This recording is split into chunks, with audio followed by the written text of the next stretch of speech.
Sistema digestivo 1, cavidad bucal y estructuras. Que nosotros ignoramos totalmente acá. Estas 11, no es lo 11. Desde 579 a 93 serían 22, 23 páginas, son lo que nosotros ignoramos. Nosotros nos vamos a enfocar en lo que sería cavidad bucal, lengua. Lengua es lo que más suele salir en el examen por las papilas.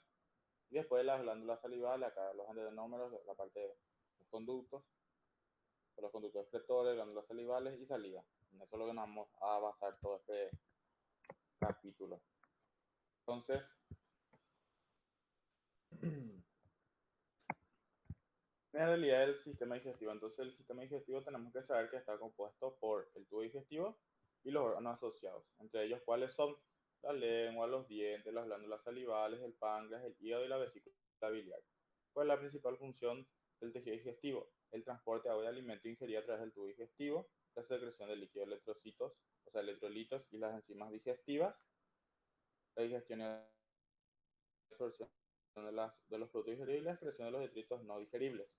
La luz del tubo digestivo corresponde física y funcionalmente al exterior del cuerpo. Esperen un ratito. Vaya. Entonces, eh, como dice acá, cada día alrededor se ingiere 2 litros de agua y alimentos. ¿Qué tenemos que saber también del tubo digestivo? Nada, vamos a ver después. Tiene las células especializadas también, especialmente en el intestino delgado. Pues vamos a ver eso. Después las células también que tienen en el estómago, etc. Después de la maceración, humidificación, masticar, formación preliminar de un bolo alimenticio, ahí es donde inicia lo que sería la digestión, ¿verdad? El movimiento de los alimentos a través del tubo digestivo es más lento y recibe la colaboración de los jugos digestivos, que tienen luego un pH elevado. El jugo gástrico tiene un pH mayor a 7. Los jugos digestivos secretados que alcanzan los 7 litros por día o menos. El alimento no digerido y otras sustancias dentro del tubo digestivo, como mucosa, bacterias, células, escamas y pigmentos biliares, se excretan en forma de sólidos, es decir, heces, ¿verdad? Nuestro caca. La mucosa digestiva es la superficie a través del cual la mayor parte de las sustancias entran en el organismo. La pueden ver, la saliva es técnicamente neutro. La pueden ver, 1200 mililitros de agua, porque tienen que saber que también cada 1 gramo de carbohidrato entran 3 moléculas de agua, en realidad es 2,7. Acá ven,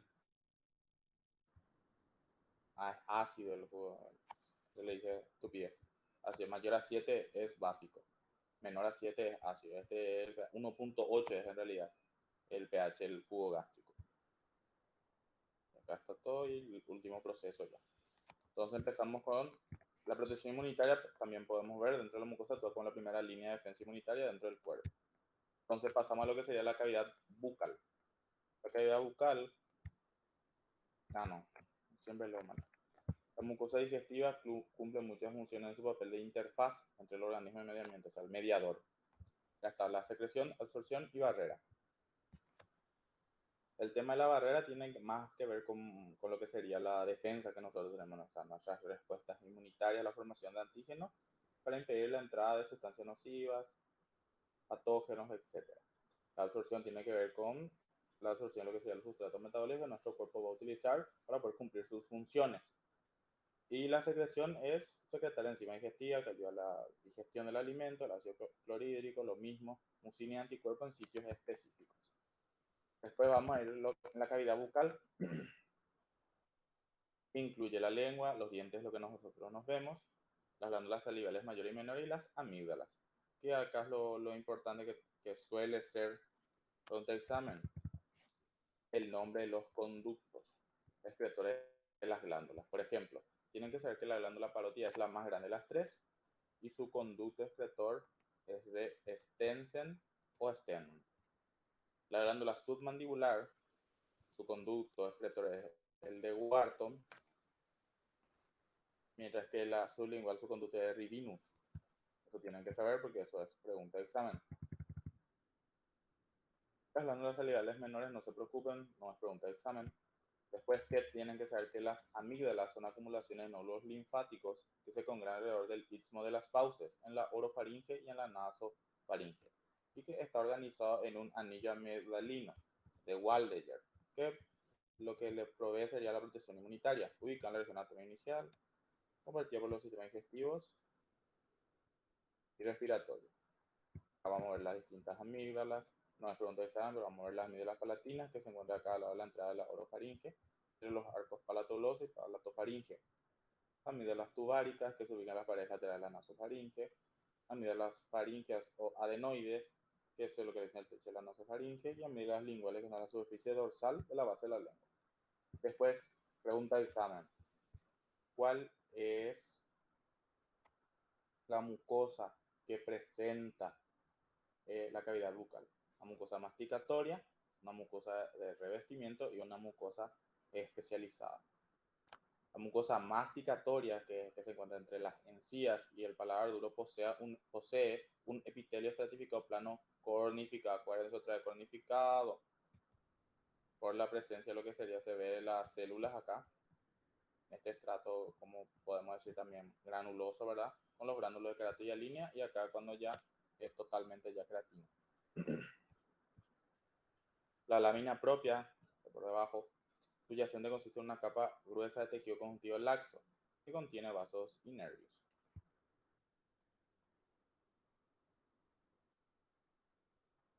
Ahí están los corpúsculos de Meissner que tienen función de receptor sensorial. Después, la capa reticular de la lámina propia se funde con el periósteo, es decir, con la superficie externa que recubre el hueso, y por lo tanto no posee submucosa. Sepan eso, no posee submucosa. Eso sería la capa reticular de la lámina propia. Acá dice, porque ahí en los sitios donde hay una submucosa, bajo la lámina propia del paladar duro, esta contiene tejido adiposo en la parte anterior, zona adiposa, y glándulas mucosas en la parte posterior, zona glandular, que se continúa con el paladar blando. Después la mucosa de revestimiento, el que se encuentra entre los labios, las mejillas, superficie mucosa alveolar, el piso de la boca. En general, el epitelio de la mucosa de revestimiento no está cornificado, si bien en algunos lugares puede estar paracornificado. Acá está, eso tienen que saber. El epitelio del borde vermellón del labio, la porción rojiza entre la mucosa húmeda interna y la piel facial, está cornificado. El epitelio de revestimiento sin estrato córneo es más grueso que el epitelio cornificado. Se compone solo de 3 capas: el estrato basal, el estrato espinoso y el estrato superficial. Basal, una sola capa de células, normalmente suelen tener las células madres, ¿verdad?, que luego se van a reproducir mediante la mitosis, el famoso estrato germinativo que vimos en la clase pasada, el estrato espinoso, que tiene varias células espesor, y el estrato superficial, que es la capa más superficial o capa superficial de la mucosa, luego se le dice. Bajo la mucosa de revestimiento hay una submucosa bien definida, salvo en la superficie ventral de la lengua. Después pueden ver acá los gránulos de Fordyce, que se encuentran también en distintas zonas que chingen también. Se encuentran las glándulas sebáceas, que es lo que ya saben ustedes, que producen sebo, la grasa, y la mucosa especializada, que está asociada con la sensación del gusto y se halla restringida la superficie de usar digamos, eso tiene que ver con las papilas. Acá pueden ver las papilas. Bueno, lengua. Es un órgano muscular que se proyecta dentro de la cavidad oral de su superficie inferior.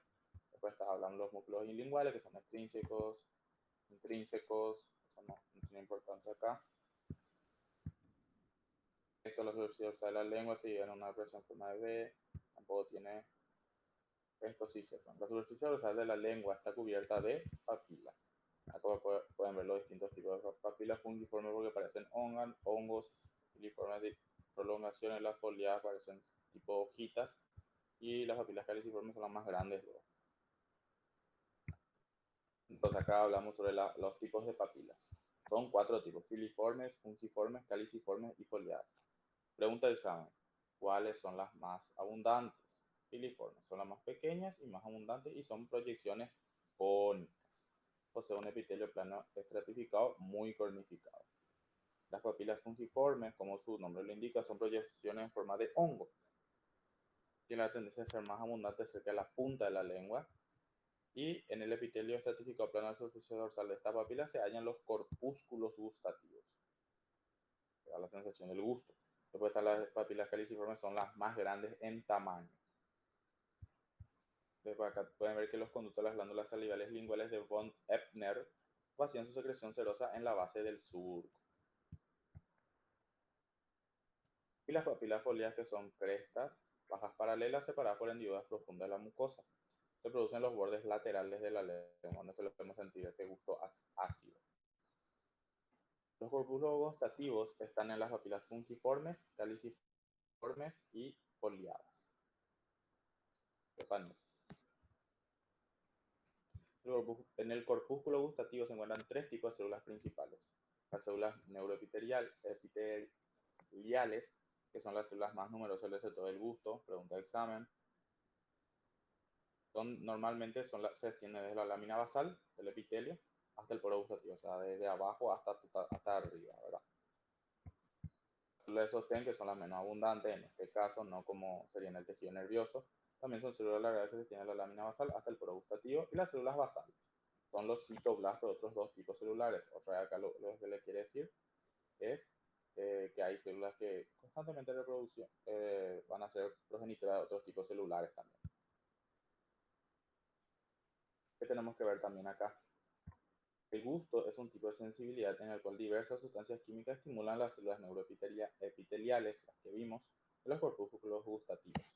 ¿Qué tienen ustedes que saber? Estos son lo básico: dulce, salado, amargo, agrio y umami, que es sabroso en japonés. Las sustancias sápidas, amargas, dulces y umami interaccionan con receptores del gusto acoplados a proteínas tipo G. Proteínas tipo G que pertenecen a las familias de T1R y T2R de receptores quimiosensoriales. Estos son los genes. Ustedes lo que tienen que saber es que todo lo que sea amargo, dulce y umami, hay luego unos receptores específicos que son que dependen, o sea, interactúan con lo que serían las proteínas tipo G. Y acá están los receptores. Por ejemplo, el del amargo es T2R, el del dulce es T1R2, T1R3 y del umami es T1R1, T1R3. Pero solía salir antes en parciales. Para acabarte nomás ya. Entonces, el sabor amargo es, que tienen que ustedes saber, T2R. Que cada receptor es una proteína termomanosa, igual que está acoplado a su proteína G. Tienen que saber, pues no se preocupe esto otra vez de que es como el mecanismo en sí. No. Los receptores del sabor dulce, ¿cuáles son? T1R2, T1R3, que están asociados otra vez a lo que sería su proteína G. Mientras que el umami es T1R3 y T1R1. Los iones sodio y los iones hidrógeno, que son responsables de los sabores salado y ácido, protón, respectivamente, actúan en forma directa sobre los conductos iónicos.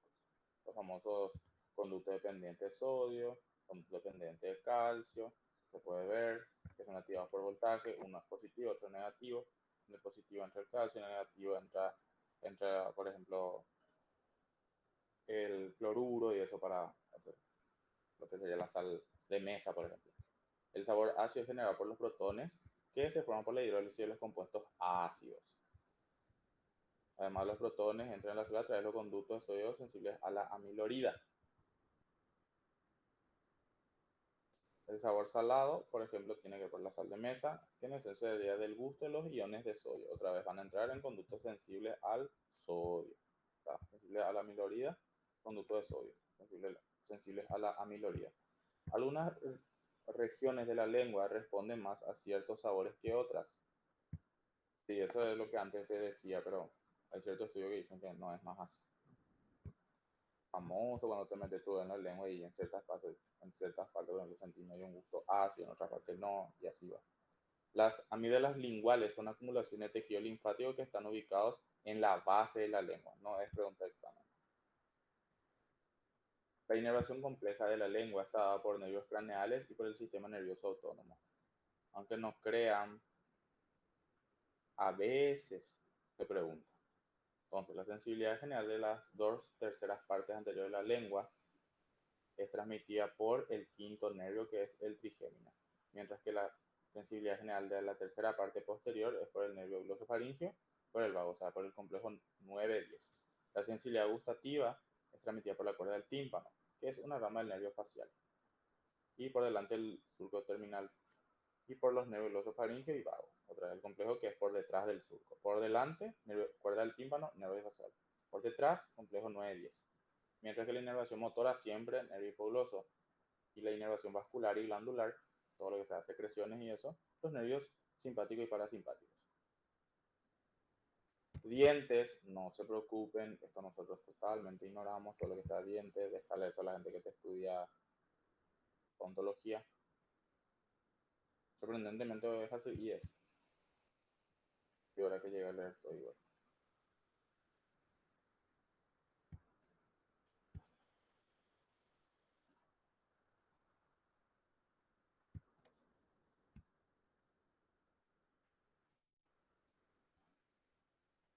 Entramos entonces en lo que sería las glándulas salivales mayores, son órganos pares con conductos extremos largos que desembocan en la cavidad bucal. Tenemos que saber que la glándula parótida es la más grande, tiene su propio conducto, el estenon, glándula submandibular, Wharton, la sublingual, Rivinus, y las glándulas salivales menores son estas. Tenemos que saber también que los cordones que poseen, ¿verdad? Se convierten en conductos y los extremos bulbosos se convierten en los adenómeros glandulares. ¿Qué tienen que saber que son los adenómeros? Porción secretora que se organiza en lobulillos.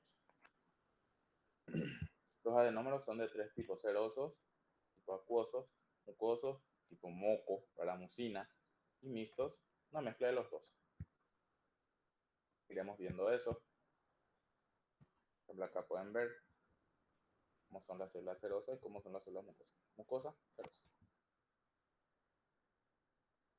Los acinos serosos contienen solamente células serosas y en general son esferoidales. Los mucosos solo células mucosas y suelen ser más tubulares, y los acinos mixtos, que tienen tanto células mucosas como serosas.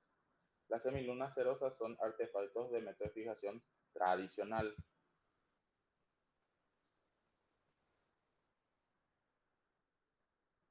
Las serosas son secretoras de proteínas. Eso es muy importante que sepan.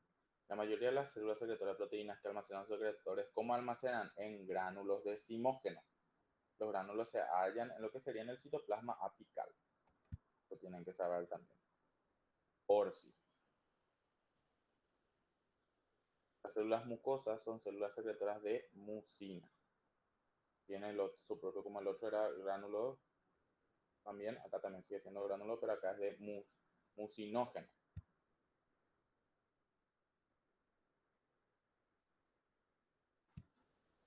Pues vamos.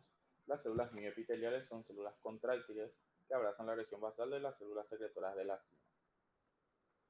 Suelen estar ubicadas en la membrana plasmática basal de las células epiteliales y en la lámina basal del epitelio. También están bajo la porción proximal del sistema de conductos. Pues vamos con los conductos excretores. Acá están los conductos intercalares, los estriados y los excretores. Los excretores son los conductos mayores que desembocan en la cavidad bucal. Intercalar suele ser parte del acino, y el estriado porque contiene lo que sería el repliegue de la membrana plasmática basal. No es pregunta de examen.